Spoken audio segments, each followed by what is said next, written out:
Thank you very much, Lee, for that very gracious and generous introduction. It is good to be with you today, and it is good to be with you after being introduced by such a prolific and discerning historian of conservatism as Lee Edwards is. And he was just telling me that he has, I think, several more books in store, and I look forward to reading them and commend his oeuvre to you.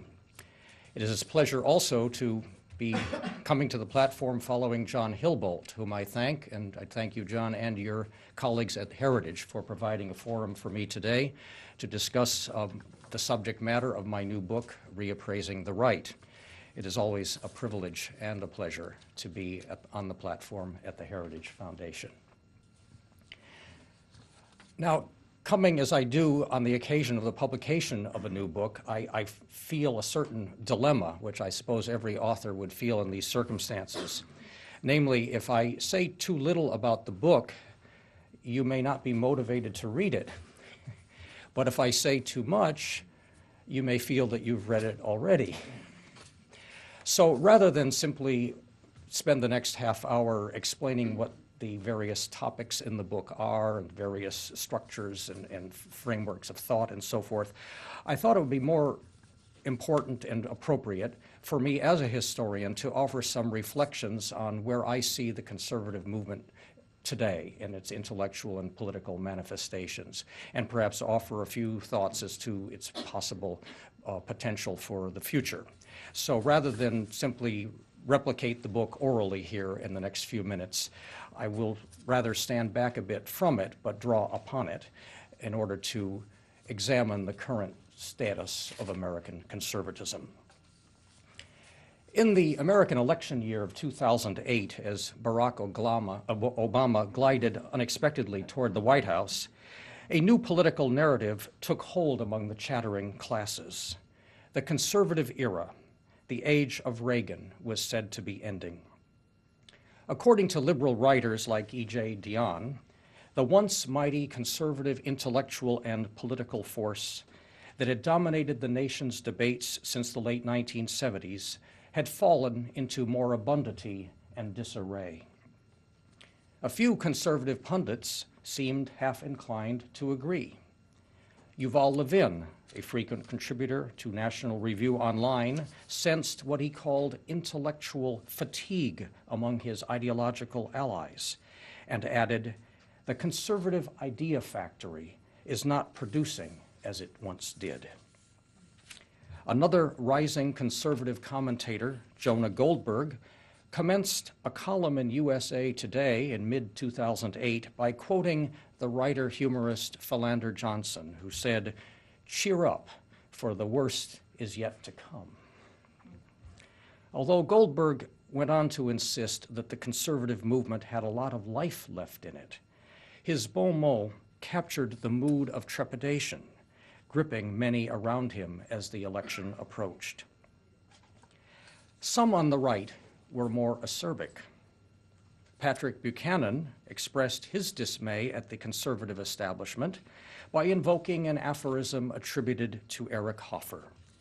"Every great cause begins as a movement, becomes a business, and then a racket."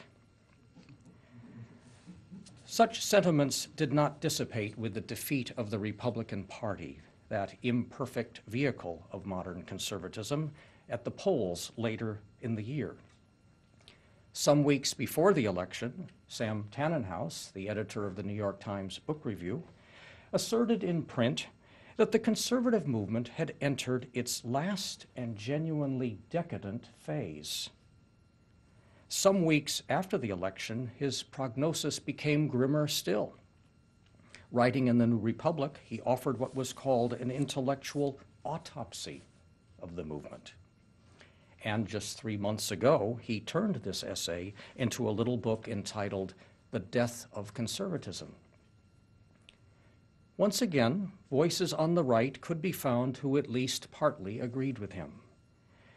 Within days of last year's election, Jeffrey Hart, a longtime senior editor of National Review who left the magazine in 2008 and endorsed Obama, declared at a liberal website, "Movement conservatism, R.I.P." As if all this were not sufficiently unsettling, in recent months we have witnessed a sudden revival of Edmund Burke, interest in Edmund Burke, in a most unexpected quarter, the American left. Last spring, John Meacham, the liberal editor at Newsweek, hailed Burke as a role model for our times, a complex, pragmatic figure, he said, who distrusted absolutes and who might be an antidote to the pervasive spirit of division in today's America. More recently, Meacham has proclaimed Barack Obama the most significant Burkean in American politics today. Meanwhile, David Brooks of the New York Times has reported that when he had a meeting last spring with President Obama's senior advisor, David Axelrod, Mr. Axelrod was conspicuously carrying a copy of Edmund Burke's Reflections on the Revolution in France. Sam Tannenhouse has taken the Burke revival even further. In The Death of Conservatism, he distinguishes between what he calls Burkean realists, the good guys in his formulation, committed, he says, to flexible adjustments to changing conditions, and those he excoriates as revanchists, ideologues seeking a destructive counter-revolution. According to him, the American conservative movement is dominated by extremist revanchists who have betrayed Burkean moderation for a politics of destabilizing intemperance. Tannenhouse's book has been criticized by conservative reviewers as a tendentious misreading of American conservatism.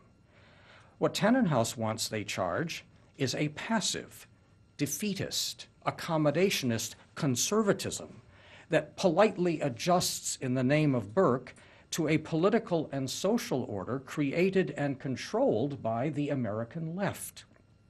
An arrangement, as one conservative has put it, in which conservatives serve as chauffeurs to liberals, tapping the brakes occasionally as the nation speeds towards socialism. This is not the first time in recent American history that liberals have tried to appropriate Edmund Burke, a conservative patron saint, for their purposes and interpret him as little more than an artful compromiser, a liberal Republican, as it were, in 18th century garb. I think I know what Russell Kirk would have thought of such an interpretation. Be that as it may, most activists and intellectuals on the right in 2009 seem less convinced of their movement's supposed exhaustion and infidelity to Burke than of its need for a speedy escape from the political wilderness. But how? On what terms? And under whose banner? Beneath all the intramural squabbling of the past year lie philosophical and strategic fault lines of importance. How should American conservatives regain their footing in the new political terrain? Should they go back to basics and proclaim their principles with renewed fervor after the frustrations and muddled compromises of the past 8 years? Or should they calm down and concentrate on devising fresh public policy initiatives designed to attract a putatively centrist and pragmatic electorate? Should they militantly reaffirm their anti-statist convictions, or reluctantly concede that, like it or not, big government is here to stay? How much, if at all, should the conservative message and movement be reconfigured? In back of these questions lies the specter of a dilemma that Whittaker Chambers described to William F. Buckley, Jr. in another time of conservative anguish more than 50 years ago. Those who remain in the world, Chambers observed, if they will not surrender on its terms, must maneuver within its terms. That is what conservatives must decide, how much to give in order to survive at all. How much to give in order not to give up the basic principles.